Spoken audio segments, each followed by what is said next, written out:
Hey YouTube, how you guys doing today? Kevin here coming at you with another video. So today we're going to be talking a little bit about the power series that I just started doing, and I have a lot of information for you guys today. So, well, let me get you guys in the stand and we will get crack-a-lacking. But before I do, please take a moment. If you guys like videos like this, hit that subscribe button and the bell icon so when I post a video, you get it. Let's do this. All right, got you guys in the stand. So we're going to be talking a lot about a lot of things today, and carburetors, gear ratios, all that sort of thing, and clutches even. So I wanted to start off with carburetors. Now this is the body right here of a Kawasaki KE100, and I get a lot of questions, Kevin. What carburetors can I use on my KE100? And the first question I always ask, is it a stock KE? Yeah, then you need a stock KE carburetor. I mean, that's the nuts and bolts of it. So on eBay, if you go on eBay, where's the 30 to 26? Yeah. All right, you'll see these carburetors here. It says PK, PWK 26, and then of course you have a PWK 30. They make a PWK 32. They make them all sizes. Okay, they even make a 19. The problem with these carburetors, these are great carburetors, by the way. If you guys have like a dirt bike, like a KX, or like a KX85 or something like that that has a big transfer ports.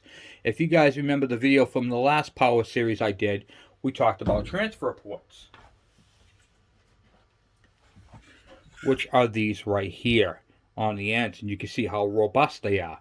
And they can take a carburetor like this, all right? Now on a KE100, that's the size of your intake and you're stuck with it, okay? Period. So if you were to put something like this, or even the 26 onto your KE100, okay, first it won't fit, all right, because the inner diameter here fits on the outer diameter here. That's incorrect. That means that this port right here is way too big for that. And you can see the size difference. Okay? It's the inner circle that you're looking at. So I had one person has one of these carburetors on his bike. And you see it, he's got a video on YouTube. And he's got one of these on a KE100. And it opens it up just a slight bit. And the thing's like, what? It's too much. He's got this like this on here with a clamp, and then he's got a huge clamp squeezing the ever-living bejesus out of it. There's a couple problems here, okay? One, the physical size of the carburetor is too big, so you can't put the proper cover over it. That allows dirt to ingest into the engine and destroy the cylinder, okay, and piston. So it might run fine at the moment, but when he takes it on the road, he's going to do a couple things. One, he's going to have a massive lean condition. Two, when dirt gets in there, he's going to have dirt ingestion. Excuse me. Then I saw the same bike. He put a cone air filter on it. The problem with that is these are low to the ground.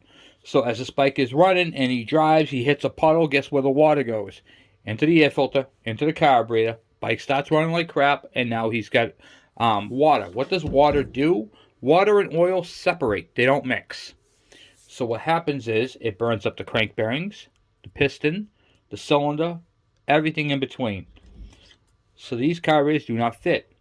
On a rotary valve engine, you have to have the covers, and it has to be a whole sealed unit for it to work. On the motocross bikes, they have big giant pod filters, but everything's jetted for that. Okay? The jet in this carburetor is way too big for a KE100 or a KM or a KD. Alright, so you guys got to keep that in mind. I'm going to be doing a full-on power series on modifications that you can do to this and the engine to get more power, because believe it or not, you can get more power out of this carburetor. This carburetor, people look at this carburetor and go, oh, I really don't, no, this thing's junk. It's not junk. It's a Mikuni carburetor, and they've been around for a very, very long time. With that said, there are things that you can do to this thing, okay, to get more power out of it. Not the type of power you get out of something like this, but this is designed for a bigger engine. These typically go on a bike that has about 20 to 30, maybe even 40 horsepower, okay, that you would get out of these bikes. And these have what they call a power jet. A power jet is actually right here. It's adjustable. You can turn open and close that screw right there, and allows more fuel or more or less fuel to go in. So how this works is it's got the same two jets, a pilot and a main jet. They work the same as you would on any KE, KM, KD, whatever bike you're running. However, when you hit full throttle, this right here, this tube starts to suck fuel from the carburetor bowl up to the power jet. And see that hole right there? When it hits full throttle, the air goes over this, creates a siphon effect, pulls the fuel into it, and now you have 3 jets on this thing. You have a pilot, a main, and a power jet. And it's like a boost. Well, you can do something like that to one of these. And I'm going to be doing videos on that. In fact, I did one on my KE102 carburetor. You'll be seeing that one. There'll be some modifications on that one. Okay. And I wanted to show you the difference between a KE100 and the 250. This is a Suzuki 250 carburetor. Right here. Look at the size of that carburetor, guys. This is a racing carburetor. You can see it's a flat slide carburetor, and you can see the difference in the size of the ports. So that you can see how big the intake is. You can see where the power is coming from. It's sucking air and fuel a massive amount. This is a 125 cylinder, but you get the idea. The ports are huge. I showed you the one on a 250. So this carburetor right here is capable of feeding those transfer ports. So that is why your KE100s have 11 horsepower, because of this little guy. You can get a little bit more power out of that once again, and I will be doing videos, maybe even on our next power video. So I wanted to show you guys that. All right, I'm going to get this mess cleaned up, and we're going to move on to the next part. The next part we're going to be talking about is gears, sprockets, and sizes. What can I do to get more speed out of my bike, or my bike doesn't climb a hill properly, like it just lags? What can I do? What gears do you suggest? And I always tell people, it really depends on your riding style, okay? I have people who are telling me that they want to have a gear that's going to rip a wheelie and all that type of stuff. So we're going to cover a lot in this section of the video, all right? So, me personally, I'm going to talk to you guys about my KE100, and I'm going to revert to you guys to check out my Torque Monster video, my KE100 Torque Monster. But I'm going to talk to you guys about this. This is the factory gear. This gear is junk. You can see how teeth are all bent, and they're worn thin. But this is the factory sprocket. This is a 42 tooth sprocket. Okay, this right here is the sprocket that the manufacturer. This is the sprocket that the manufacturer had selected for our bikes. And the reason why is because it has a couple of things. It's the middle gear. It allows the bike to climb a hill and keep the bike at 50 to 55 miles per hour. Okay? So that's what the factory selected, and they figure they take a couple of things into consideration. Engine horsepower, the weight of the bike, the weight of the rider, what this bike actually is designed for, and of course, the engine components itself. Okay? So that is the gear that the factory had selected. Now, if you go over to, say, Pakistan or India, okay, they're not running a 42 tooth over there. They're running about a 36 to a 39 tooth sprocket. Now, their bikes, they use their bikes on the road all the time. So they go a little faster than our bikes over here do. All right? So their primary transportation over there, because of the congestion, is motorcycles, dirt bikes, and little bikes, you know? So they run, like I said, a 39 tooth sprocket. So that'll give you a little bit more speed. This won't be as fast, but this right here will climb a hill better than their bikes. Okay? Just keep that in mind. Now, if you're like me, you don't really care about speed. You care about drivability. When I'm at a stoplight in a lot of traffic, I just want to go. I just want to take off. When I come up on a hill, I just want to be able to pull that hill like there's nobody's business. And I want to get my bike around top speed of 45 to 50 miles an hour, because that's what the speed limit is in my area, is 45. 35 to 45 is pretty much the main. So I'm running this. This is a 50 tooth. Okay, this one's junk as well. But this is a 50 tooth sprocket, and you can pretty much see the size difference. It's fractional, you know. It allows me to climb a hill a whole lot easier without having any issues. Okay? This allows me, once again, to pull a hill like nobody's business. But you lose about 3 to 5 miles per hour off the top end. Okay? And the bike this is a comfortable sprocket for my bike. In fact, I'm leaving it on my bike. I'm not changing that back to a 42 tooth. If I go anything, it'll be a 46. Okay? All right. So now we're going to explain how all this works. Now we're going to forget about dirt bikes for a little while. Yep, we're going to take these right out of here. And we're going to forget all about dirt bikes. We're going to go back to when we were kids. We're going to go back to when we got our first pedal bike. So for that, I'm going to use this. Okay? This is the best way to explain gears. All right? So you remember when you were a kid, every kid who had a bike and had, what do you call it there, a 5-speed or a 10-speed, they always race these things. Everybody race. Oh, I'm gonna beat you. You're going down. My bike's faster than your bike, which is not really true. It's really the person riding the bike who's got stronger legs. But my bike is faster than yours. I tell you, I could break the speed, the speed barrier at the Daytona Salt Flats on my pedal bike. Well, anyway, here's what happened. So, if you were racing a pedal bike, you would be in this very low gear right here. All right, this right here is the high speed gear. So when you put your chain on this sprocket right here, you were pedaling extremely hard. You're like, oh my God, this bike is hard to move. But you pedaled once, and you pretty much rotated this wheel once, and you were moving with just a small, it took a lot to move it, but with one revolution, you really made a lot of ground. But if you came up on a hill, you wanted to be in this gear.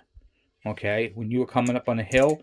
Now on this gear right here, the big gear, you were pedaling really, really, really fast. And you weren't really going anywhere. But you could go up that hill no problem with ease. And then, once again, when you went down these gears right here to this bottom gear, you were flying. You're like, wow. So when you were at the top of the hill and you're coming down the hill, you put it in this gear right here. And your bike, you'd be like doing 20 miles an hour. You were happy. Like, wow. Same thing. Same principle with a motorcycle or dirt bike. Okay? So this right here will be relevant to, say, the 42 tooth. And this right here is a little exaggerated. But this will be the equivalent of having a factory bike. Your bike is going to run harder. Your bike is going to have to work harder to move your bike with a smaller sprocket. And it's going to work easier to move the bigger sprocket. But the edge is going to RPM a little faster to move it. Okay, but you guys get the idea. So the small gear is going to make you go faster, but you're going to lose on taking off. It's going to be harder to take off. The bigger gear is going to make you take off quicker and be able to climb a hill, but you're going to lose it in the speed. People are going to pass you. So the idea behind this is to find a gear that is kind of in the middle.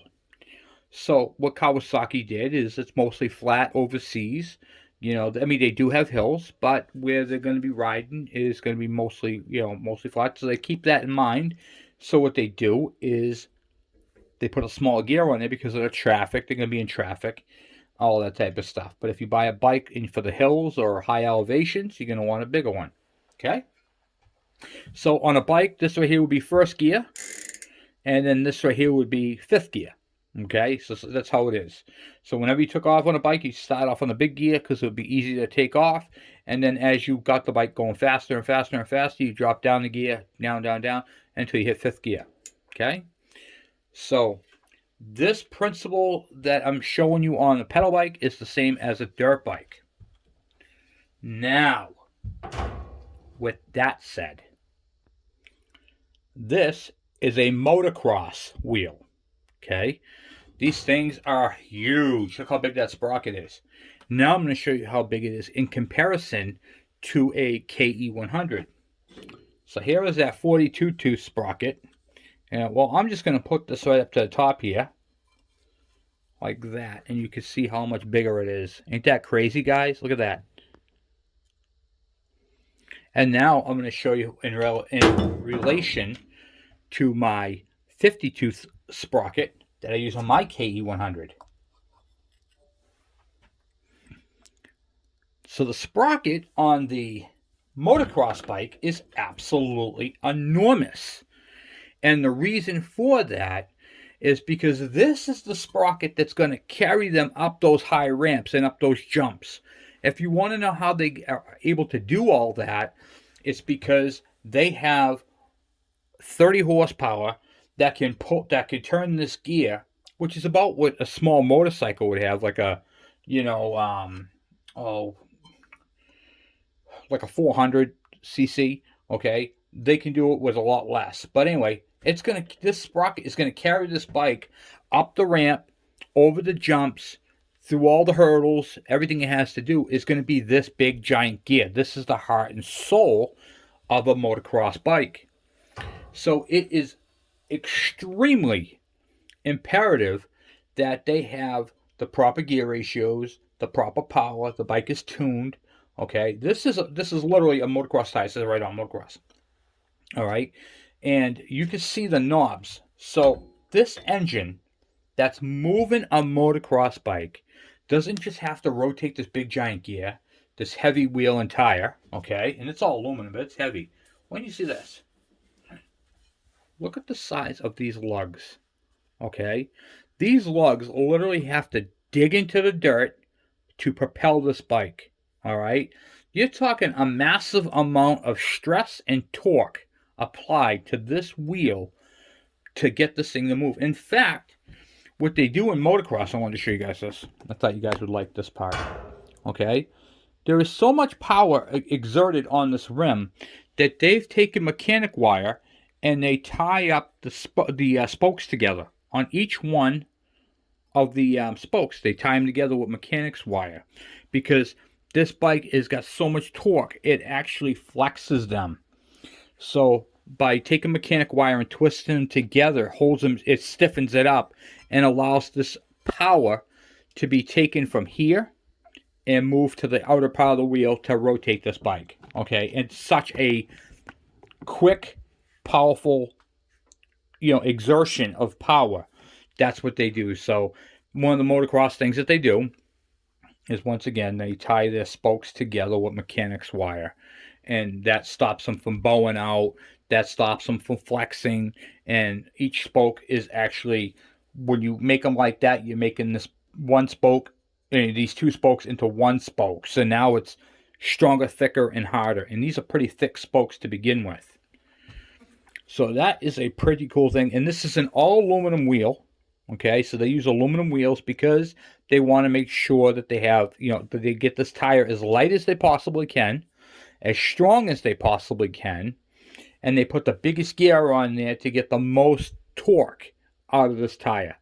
So you're probably asking yourself, wow, that thing is crazy. Can my KE move something like that? No, and I'm going to show you guys why.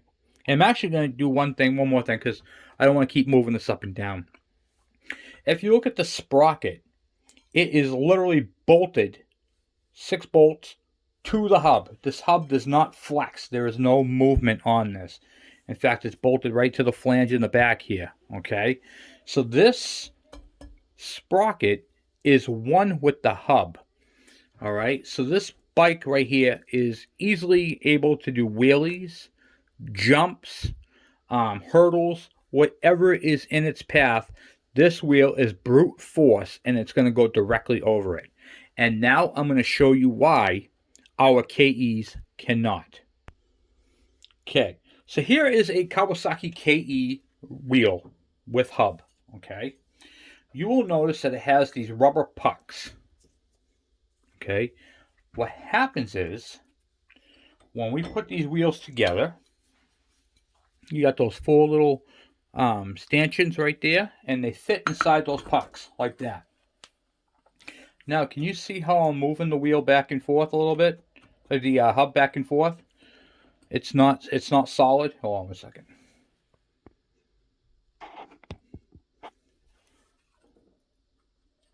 Okay, see how I can move it back and forth? So what these are, these pucks, is these pucks are shock absorbers. So when you goose your throttle, this is actually going to twist in here before the tire moves. This is why it's so hard to do a wheelie on a KE100 or a KM or any of those bikes, because of these pucks. Now you're probably saying to yourself, oh, really? That stinks. I'm going to show you why these are there in a minute. But these play a big role. These right here prevent a lot of damage to spokes. So if you ever notice on a KE100, the spokes are always pretty good on them.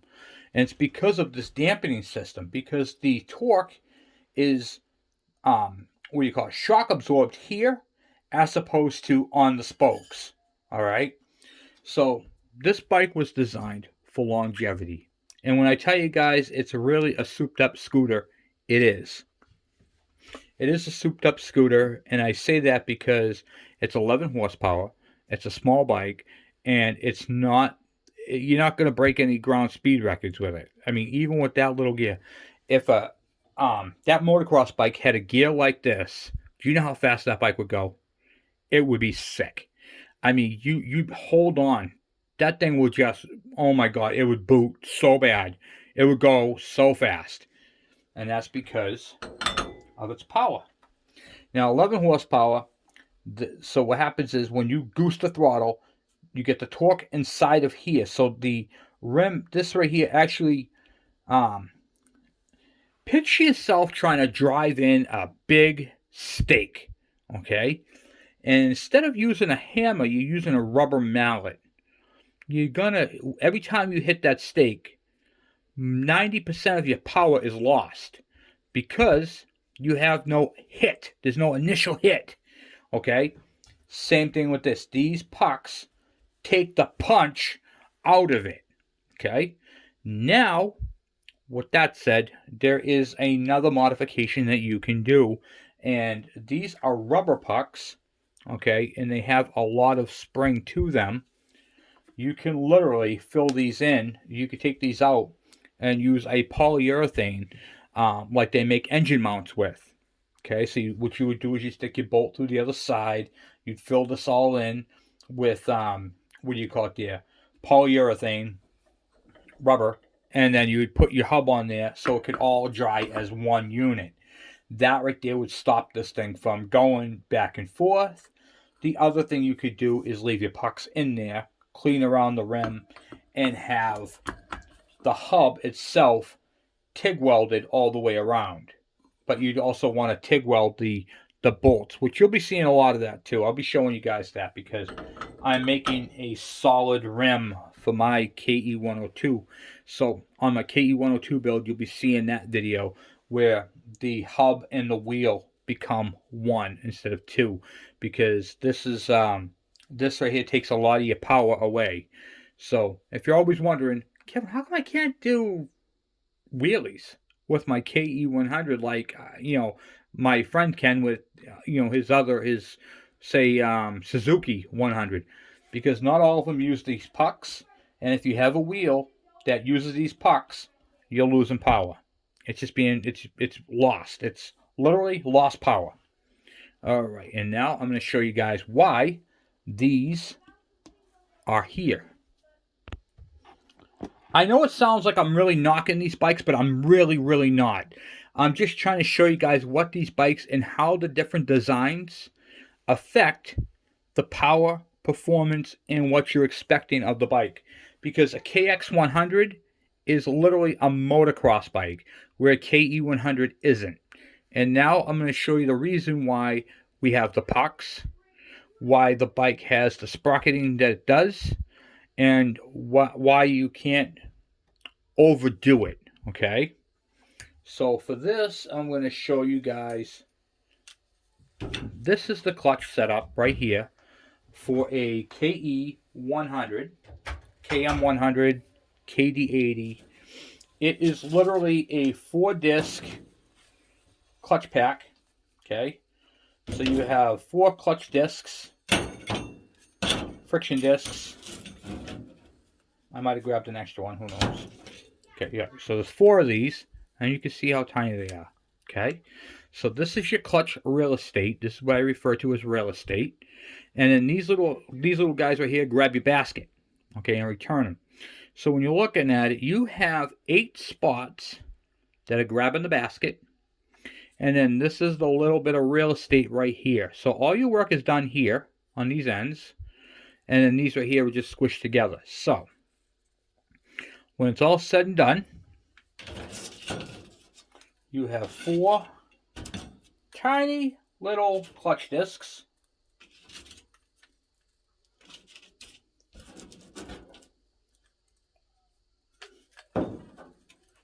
Like so. So this is your clutch pack. This is your real estate right here, which is about 1 inch total. 4 discs, 4 plates, and these all get squished together and rotate the basket. Then when you pull the clutch in, they all loosen up, and then they can spin freely within each other. Okay?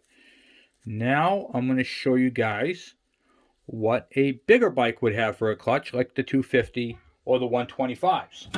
Okay? Not the 125 Kawasaki, but like the 125 Kawasaki is the next size up from this, but this one's a little bigger. Okay, so off the 250 motocross bike, this is how big the clutches are. There are 5 of them. They have a lot more grabs all the way around. So ours had 8. So let's see, 1, 2, 3, 4, 5, 6, 7, 8, 9, 10, 11, 12. 12 grabs per disc. Okay, there are 5 discs, so 12 times 5. All right, and there you go. So now you have 1.5 inches. You have all that real estate. So now I'm going to compare them. And you can see the clutch difference. Okay, the KE100 clutch disc literally fits inside without touching the 250. You can see how much more space it has. But there's also something else, okay? Remember we were just talking about ratios and how bigger gears move a bike easier? Well, that's true here too. It's going to be harder for a little clutch to move a more performance or a smaller sprocket, okay? Because now we're going to go back to here. Remember this gear right here when you were a kid? How hard it was to pedal to get that bike to move? Alright, so the smaller gear you put on the back of your KE100, so say you went down to a 36 sprocket, that's the equivalent of going to a small gear on your bike, and it makes it harder to move. Well, what actually is making it harder to move? What actually feels the pain? Does the piston feel the pain? No, not really. Does the cylinder feel the pain? No, not really. These feel the pain. The clutch discs feel the pain. So this is what's going to struggle to move that smaller gear. Okay? So the faster you want to go on your KE100s, the strain is going to be here. Whereas a motocross bike that has to move that big giant wheel, uphill, jumps, and all that, use a much more bigger, more real estate of a disc, All these discs are working together, squishing all that stuff together. They've got a high performance, they got longer springs that are jammed in there, so when these squish together, they are squished together. Okay? Where ours, not so much. Okay? So that is why the KE clutches are, they slip, they have a harder time because you're trying to move a bigger bike. That is why the KE100 has the rubber pucks in here. So what the rubber pucks do is when the gear starts to turn, it takes the shock away, in essence takes the shock away from your clutches and allows the bike to go forward. If you make this one piece like I'm going to do, you need to make this stronger. So I'm using a Barnett clutch on mine with the heavier springs. But I'm also going to do one more modification to my bike. Okay, and I'm still working on it, so I can't really show it to you yet. But we only have 4 discs on our clutches, right? Well, the KE102 is going to have 5 discs. A little bit more real estate, a little bit more squishing power, and it's going to be good to go. So that is what I'm working on, modifying my clutch basket and all that to fit a 5th disc. Okay? But with that said, it's still going to strain to move the bike. No matter how you look at it, unless I can physically change the diameter of this to give the bike more leverage. Okay, that's what this is all about, leverage. So the bigger motocross sprocket that you saw in that bike, that big giant sprocket, that's leverage. That's going to make that bike go up those hills. It's going to take off like crazy. It's going to sling dirt. It's going to do all that type of stuff because it's got the leverage to turn it right at the engine. All right, now we're going to move on. Hopefully that right there gave you guys a lot of understanding about what you can and cannot do. There is another thing, okay? Front sprockets. Front sprockets, they vary between 13, 15, 14, 13, 14, I think 12 is the lowest one I've seen. And then they go up to 16. You can't go too big, okay?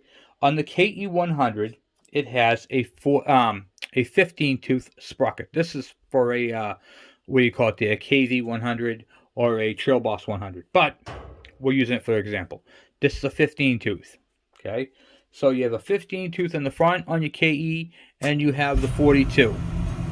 Okay. Now, how this works is on the engine side, with a 15-tooth sprocket, this allows the engine to spin faster and multiply the torque in the back. So this is going to spin fast. This is going to spin slow. And they're at a, what do you call it? What was I going to say? So by keeping this factory, everything's going to be the way it was. You're going to have your 55 mile an hour speed limit, all that type of stuff. If you go up one sprocket in the front, you're going to gain speed. Okay? Now, they're not that far off. It's just a hair bigger. Okay? You can't really even tell. But it is a slight bit bigger. It's 1 tooth bigger. Now, if I put this 16 tooth on the front of my bike, and I put the 42 tooth, I'm going to increase my speed. Okay? That's inevitable. So I'm going to increase my speed, not by a whole lot, by a little bit. All right? There are times when you want to do that, and there are times when you don't want to do that. It depends on what you're doing. So this right here is going to allow my bike, by having a bigger sprocket in the front, is going to lower my RPMs on takeoff. And just driving. So having the bigger tooth up here is going to be like an overdrive. Okay, it's going to lower my RPMs. The motor's not going to have to spin as fast to move that gear. If you have a 15 in the front and the 42 in the back, now the engine has to rev faster, spin this faster to move that. Okay, so it's kind of like the same with pulleys. You know, if you have a belt pulley, a small pulley in the front, big pulley in the back. This has to spin faster. But if you put a bigger pulley in the front and keep that the same, now the engine has to spin less to move that more. Okay? Same thing. So, in relation, we'll do that a different way. Okay? So when you had your bike as a kid, all right, you would put it on the big gear in the front and the small gear on the back, and your bike would be absolutely humming. However, if you wanted to do a wheelie, you do the opposite. The small gear in the front, the big gear in the back, and this bike with the front wheel would just right straight up. Okay? It's all the same principle. Just remember when you were a kid and how you rode your bikes back then, and it is all the same principle. Okay?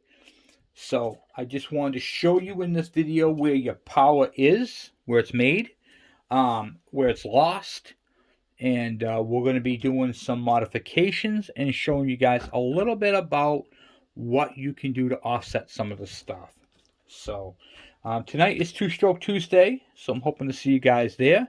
Hopefully this video helped you out with your ratios. I know it could be kind of confusing, so pause it, go back, re-listen to it. But seriously, the 250s have a lot more real estate, so these guys are more robust. The KE100, you're turning this little tiny clutch. This is like a go-kart clutch, okay? And you're trying to move a gear. You're trying to move a whole bike with your weight, not just the bike's weight, but your weight with this tiny clutch, okay? So keep that in mind, and hopefully you guys understood what I was talking about with the gear ratios. And if you have any questions at all, please ask it, because if you're thinking it, someone else is too. And these videos that I'm doing here are actually because of questions that I receive. So I try to take your questions and I try to put them into a video. And this is my power series. So I'm really able to show you guys where it's at, where the power is made. And then you could research and you could come up with some ideas, bounce some ideas off me, and different things that you can do to get your bike to perform the way you're looking for it to. Now, please keep in mind the KE100 is a great bike.